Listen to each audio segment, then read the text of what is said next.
morning, everyone. Thanks for joining us again for another installment of Flyleaf, a production of the North Carolina Office of Archives and History and our Historical Research and Publications Office. Today, I'm really glad to be joined by Dr. Jeff Frederick, Provost at Wingate University. We're going to talk about his article about Charlie Rose and the Lumbee Indians.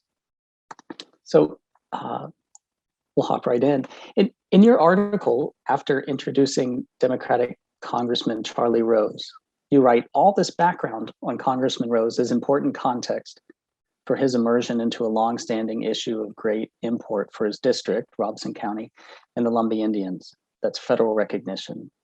Rose was clearly a key figure in tobacco and textile transition, a blue dog Democrat at a time when such things were becoming increasingly rare, and critical in the development of technology innovations like C-SPAN. Yet in West Robeson County, Rose became center stage actor in what was likely one of the best opportunities for the Lumbee tribe to achieve either federal recognition or full acknowledgement. To be sure, these are complicated and evolving terms which have historical roots in federal American Indian relations, inter and intra-Indian conflicts, changing names, agencies and political strategies, and perceptions of power, space, and place. Well, I mean, what a great piece of writing there. Well, welcome, and I want to give you an opportunity to say hi and greet everyone, and I'm going to dive into some questions. Sure, it's great to be here. Great to be on Flyleaf. Great to be in a conversation where we're talking about history and its impact on North Carolina and the South, and really looking forward to our time together. Thanks. So, can you give us some background on Rose and his congressional career? He was known as a political moderate. You note that he was among the rare politicians who could connect with audiences across racial, ethnic, and class lines. How did he manage to win the support of such a diverse constituency? Yeah, it's a great question. And I think if you don't really know much about Charlie Rose, even the idea of a Charlie Rose might seem foreign to you. You know, Rose cut his political teeth in the 70s, 80s, and into the early 90s, where, you know, bipartisan approaches were a little bit more commonplace, where you worked with colleagues across the aisle. Of course, you fought like crazy over elections and over matters of deep party platform ideology. But generally speaking, the goal was to find an incremental approach to get a few things done. And Rose also grew up at a point in time where things in North Carolina, where he hails from, born in Fayetteville, you know, went to college at Davidson, went to law school at Carolina, where North Carolina, by comparison to some other states, certainly elsewhere in the Deep South, Alabama, Mississippi would be a couple that would come to mind. North Carolina's reputation was really of comparative more moderation itself. So he grew up in a time where people were learning to work together, were finding some common ground. Not that there weren't clear and obvious issues all across the state, socially, politically, culturally, but Rose was cut from a different cloth. But on top of that, on top of the timing and where he lives in, Rose was particularly good at reaching out to those different constituencies. I got interested in him because I write about the South and I write about the relationship between ordinary people and the political culture they live in. And at the time I was working at UNC Pembroke, which had the Charlie Rose files, and I was really interested in him as a transition point on tobacco and NAFTA, a couple of things that had obviously left some indelible footprints on the state, certainly on Robeson County as well. And it was in that search for what was Rose doing with tobacco, finding out that he was hanging out at the farmer's market in or the auction in Lumberton or Fairmont, and then also having conversations with tobacco executives out of Greensboro, Winston-Salem, wherever, and really working in all of these different areas. And I dug a little deeper, and he had friends with Jesse Jackson's Rainbow Coalition, and he had friends with some other people who were really pretty politically and socially conservative. And Rose, even at a time of relative bipartisanship and compromise, was a pretty rare animal in that he could work all of those rooms and seemingly be comfortable and at home in all of those areas. And it was in looking at that, because tobacco and NAFTA were so contentious, and I wanted to know what his role was in all of that, that I found, some significant files in the Rose papers, really about Lumbee recognition. Rose's 7th district started with Fayetteville, where he was originally from, came all the way down to Robeson County, and then went eastward back toward Wilmington. They've obviously plenty of redistricting in the years since, but I found those packets of information, those files, those correspondence memorandums, vote counts on Lumbee recognition, and I just jumped down that rabbit hole to figure out, now, what was his role in all of this? And so that was kind of Rose's MO. He could work lots of sides of the street. He was comfortable in all kinds of different conversations. He was used to working together, both for party interest. He was a Democrat, but also for, issues of some common concern in trying to make a difference. That's where I got into Charlie Rose a little bit. And from there, it took me toward Lumbee recognition. That's great. Thank you for that background. And I wonder if, not to take us too far astray, but there's an image that you use in the article of him on the telephone, to lean back on the telephone, and it's just the telephone and a typewriter. There's no computers around, and I wonder how much easier it was to operate when you didn't have the computer breathing down your neck or email to deal with all the time. Yeah, amen to that. What world can we live in where we have less or no email? That would be a good world. I think Rose really, we would see it today as he maximized the talent that he had. He was a bridge builder and a friend maker. He was a bit of a rascal, and the article talks a little bit about that as well. But really, the strength of his personality, his training in the law, his ability to get these constituencies together, he undoubtedly solved lots of problems on the phone and probably lived on that thing at a time when some of us see a landline phone and think, now, what is that? But I'm sure that was his tool of choice That's back right. then. That's great. So you found this cache of documents in his papers about his work with the Lumbean involvement. How did he become involved in working with the Lumbee Indians to achieve federal recognition?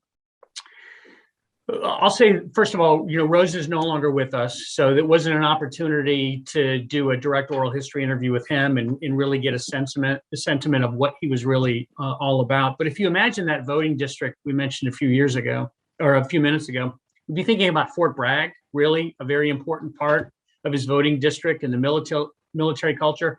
And you move down to Robeson County, and you would think about the importance of tobacco and the importance of all the textile factories.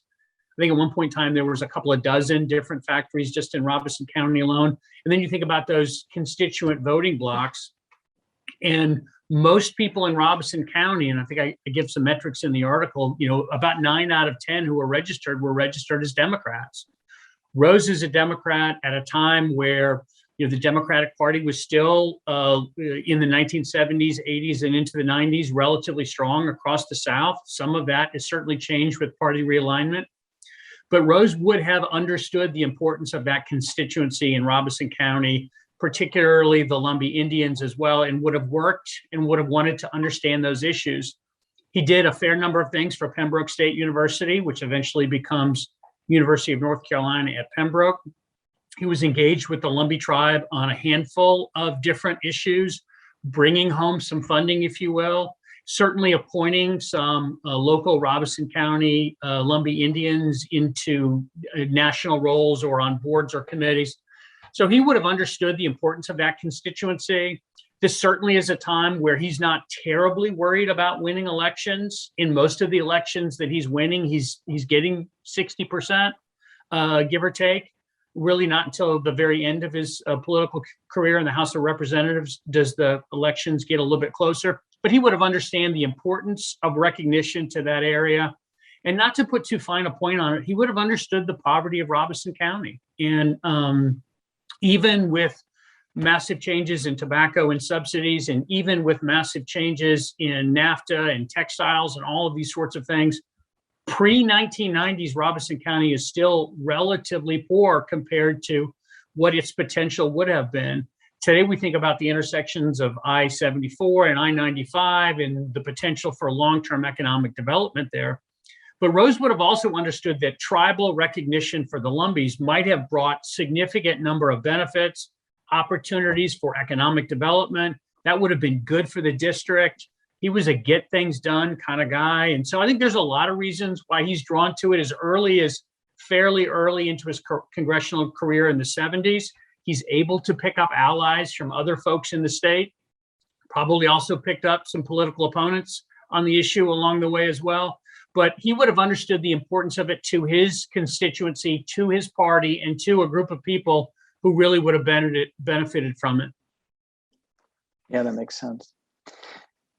So you write that the state of North Carolina recognized the Lumbee Indians first in the 19th century, and then again in 1913, and yet again in 1953.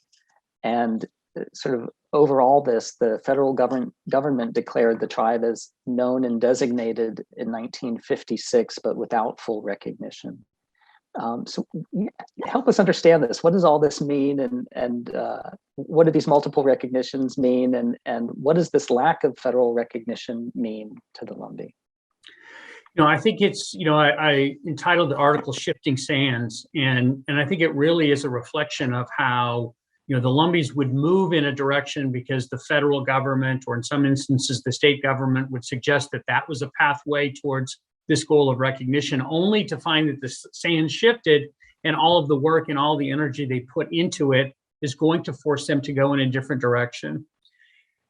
To crudely summarize, a lot of complicated alphabet soup, federal agencies and processes, we might say that there were two pathways toward recognition.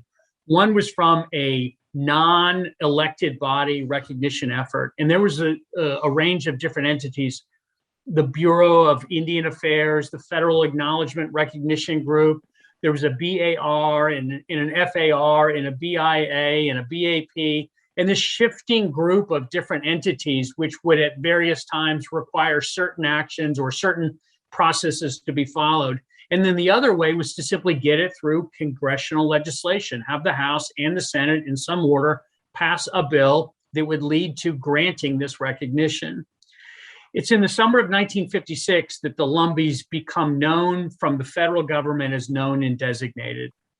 There's a piece of legislation that's passed, and there's a somewhat interesting preamble to it, but the guts of the legislation that's passed creates this known and designated entity or relationship between the federal government and the Lumbee, but really literally almost in the exact next sentence suggests that there will be no benefits, there will be no special services, and any of the elements that would normally associated with having a designated or preferred or recognized relationship with the federal government will not apply in this case. So from that path forward, really from 1956 forward, the Lumbees really find themselves in a middle place where they have some measure of state recognition or acknowledgement. They have some measure of federal acknowledgement as a known and designated tribe, but they're not available. They're not able to tap into any of the types of resources, be they health or education or development or any of those things along those lines, that would normally be associated with what full recognition from the federal government would mean. So as a result, moving forward, there comes a series of times where they're agitating, they're through grassroots activism and through tapping into people like Charlie Rose and others are looking to get that reversed to where they can achieve that recognition status, which I think now the last time I looked is about 570, 580 tribes. Really less than I think a couple of dozen since about 1980 or so have been added to that recognition rolls. So for a long time, these shifting sands really prevented any one mechanism, going through BIA, for example, or going through Congress, from ultimately, reaching success. It's almost as if when you got close to a congressional vote, someone said, no, you got to go through the BIA process, or where you had provided enough research or information to go through the BIA approach, they would say, no, because of this 56 legislation or because of some other special status, you've got to go back the other way. What it effectively did is it trapped the Lumbee people in this middle pathway where they're sort of both devoid of these sorts of benefits and services, but also are lacking the external legitimacy that would have come from a formal announcement of recognition. I do make this point in the paper in the article, and I think it's worth repeating. I don't think that in any measure the Lumbee people are concerned about their own sense of self. They know who they are, and they are appreciative of the fact that they are American Indians. What they've been craving to some extent is that external validation that would have come through either of these processes, but never quite seems to get across the goal line for the Lumbee. So what I would say is that they're trapped in this middle path, and they have collected enough political opponents or enough federal bureaucratic entanglements to prevent this from ever getting done. Yeah, it sounds like a reminder of having to play a game where somebody else gets to set the rules. Yeah. So, and I think this, one of the points is this is where a person like Charlie Rose could be so helpful. That ability for him to work the phones and to talk to his colleagues and to be someone who could play a middle path and really help to advance some of this as far as it theoretically could have gone. Sure. You write that Rose filed his first Lumbee recognition bill in 1974, but that in the late 80s, Arlinda Locklear, with support from Rose and Senator Sanford, put together a more convincing case. Can you talk about Arlinda Locklear's role in this process and what became of that bill introduced by Rose in 1991? Yeah, I absolutely. And maybe let's start with stepping back to a premise. I put Rose as relatively front and center as a historical actor in this argument, in this article.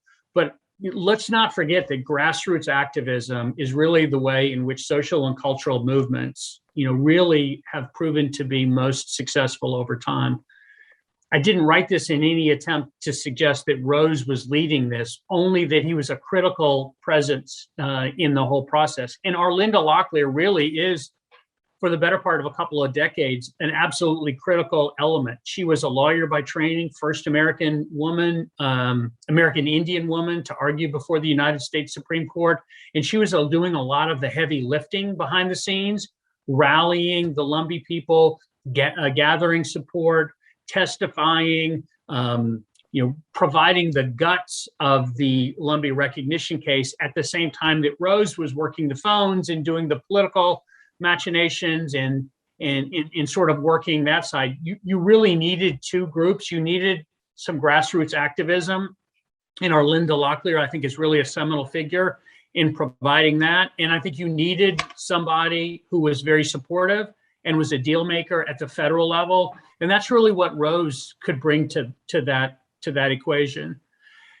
I think in general, in looking at the different legislation that was proposed by Rose and by others, for that matter, while Rose was in Congress and then subsequently to him leaving, where his replacement, Mike McIntyre, was also very supportive of Lumbee recognition, and a cavalcade of North Carolina senators since have been relatively supportive, certainly as well. Senator Tillis, Senator Burr, Senator Dole, Senator Edwards, Senator Sanford, plenty of people have supported it. But I think the challenge has been that at a certain level, these federal vote counts that happen in the House and in the Senate have become really reflective of the old premise that all politics is local.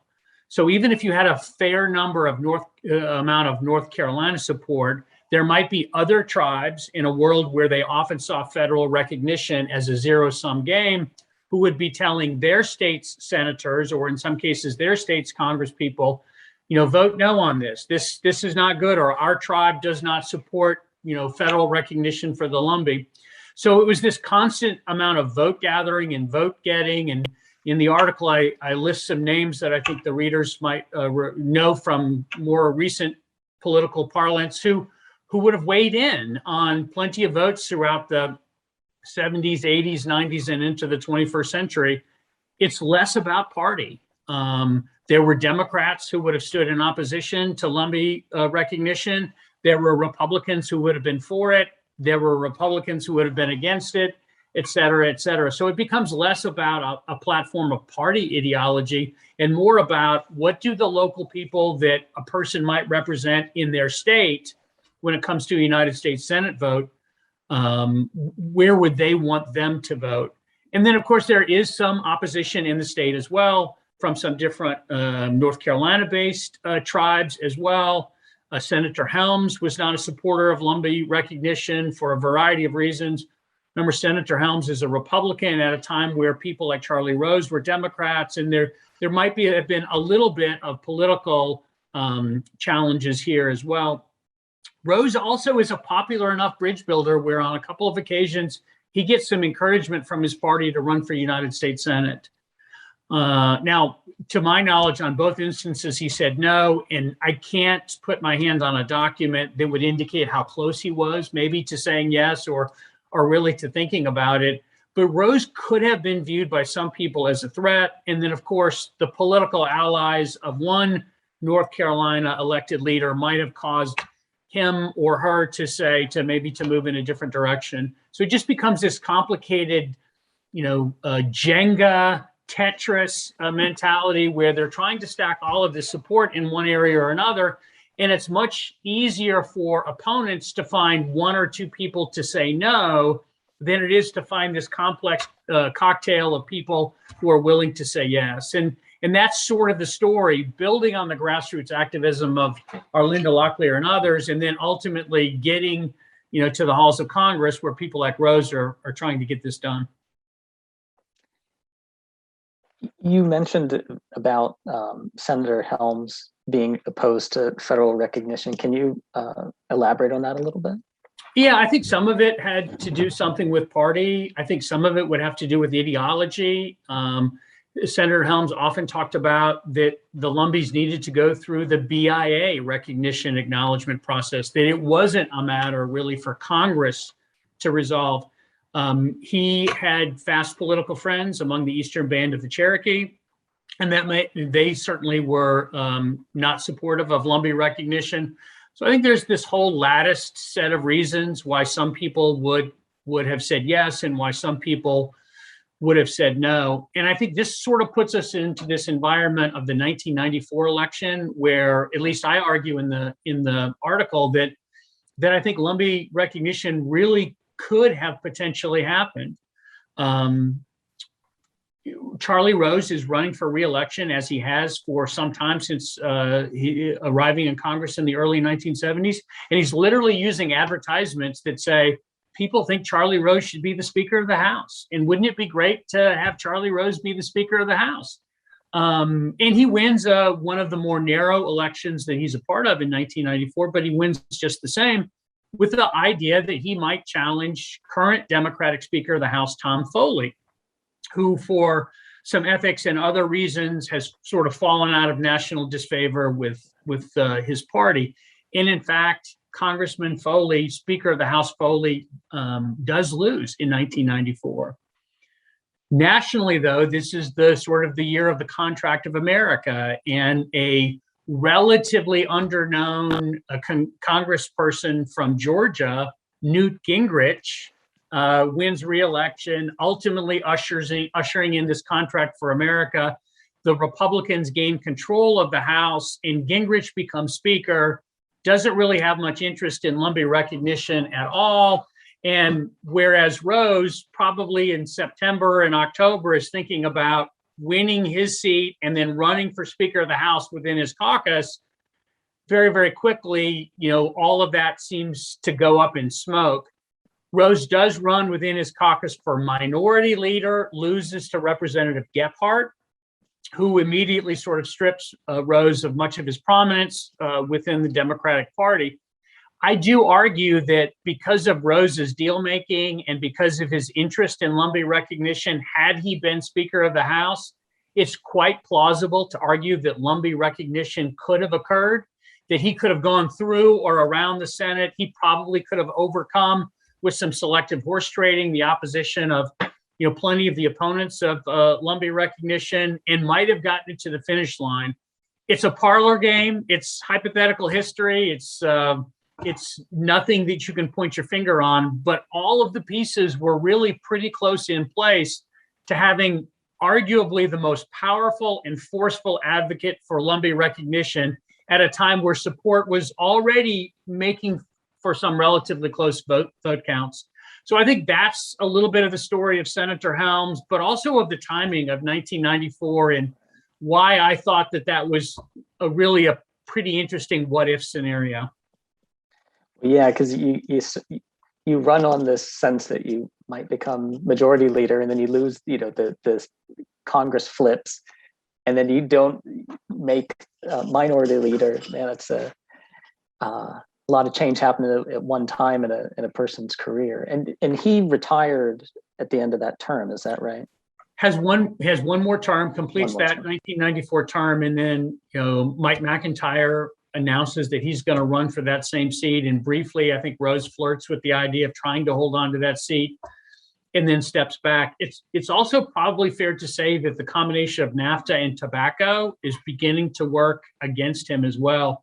There's some interstate polling about issues related to tobacco. Rose could not have been a more forceful advocate for tobacco and against some of the FDA rules and regulations that in that decade of the 1990s, that's right, in the Clinton administration are becoming reality.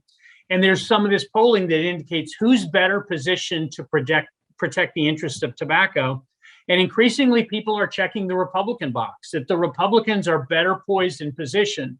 Well, it's a sensible argument given that the current president in the 1990s, a Democrat, was in favor of some of these tobacco cessation policies and restrictions and some of the eventual advertisement litigation that comes out of it and eventually the settlement. Also at that same time, Congressman Rose had ultimately decided to vote for NAFTA, which had been something he had been in opposition to.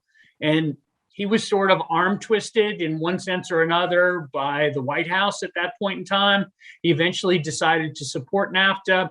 I suspect, though, having not been able to interview him, I suspect he had some regrets. He had some post-vote dissonance about that decision because the combination of tobacco and NAFTA and some of the resulting challenges to the industrial climate in Robeson County and Cumberland County and elsewhere probably made it a little bit easier for him to step away. And I think in classic quarter century in Washington story, he moves into lobbying and ends sort of his political career on the sidelines using those same persuasion skills in that direction. Yeah, it was a wild time. The mid-90s were a lot going on. So his successor continued to push for Lumbee recognition, but you say he wasn't successful. I think it's a similar story. I think I might argue that Mike McIntyre was every bit as supportive of Lumbee recognition as Charlie Rose was, just unable to create that Jenga pile that would withstand all of those votes and all of those different local, state by state political challenges from other tribes and from other actors. It's fair to say some people voted against Lumbee recognition on a national scale because they assumed it was going to bring more gaming. Even though there were plenty of Lumbees who publicly said, we don't intend really to go in that direction. I think there are some people who voted against Lumbee recognition of the idea that it would increase the amount of federal dollars being earmarked for Indian tribes. And they either came to that position for cultural reasons or for political economic reasons that the government should not be into that. So there's this long cavalcade of plenty of boxes for someone to check off to vote no. But man, you kind of had to have everything just right to get enough people to say yes. And in McIntyre, who I did have an opportunity to have a couple of phone calls with, certainly supportive of Lumbee recognition, but no different from Rose in ultimately getting it enacted. So this is, as we sort of talked before the stream here, this is a current topic. We've seen Right now, there's a bill in front of Senator Burr introduced a bill in April for supporting recognition for the Lumbee. At the time you had published the article, there was no action, but of course there has been some action on it very recently. I guess if you'll talk just a little bit about that, but I guess the bigger question, with so much bipartisan support for federal recognition of the Lumbee, which it seems we have had over time, why do you think this effort has failed? And I think you've addressed this a little bit. Yeah, I think once again, Lumbee recognition has passed one chamber of the United States Congress. In this case, it's passed the House of Representatives. I don't know how quickly the Senate would take the bill up. And I haven't really looked at any predictive polling or surveys of the current Senate to get any sense of where it was. I think the word bipartisanship is really hard to even say in a sentence in 2021 without taking any sides on any issues, but it's hard to imagine people, walking across lines, given the contention over recently passed legislation on infrastructure and things like that, to be able to say, yes, let's work together on this. You need this, great, let me help you. I've got this thing over here. If I do this for you, will you do this thing for me?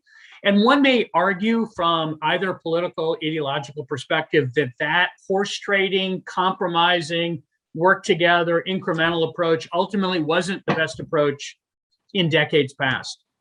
That's an argument that good people can disagree upon, but it seems pretty clear that there's not much in common in this political culture these two sides are taking shape on.